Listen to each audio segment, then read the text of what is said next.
చేసి నా జీవితములో నెమ్మదినిచ్చిన నా మంచి దేవుడవు నీవు.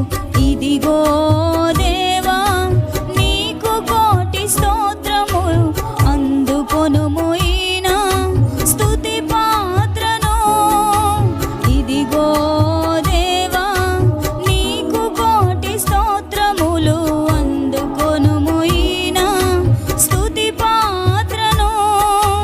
నా చేయి పట్టుకొని లేవనెత్తిన యేసు, నా చేయి పట్టుకొని లేవనెత్తిన యేసు.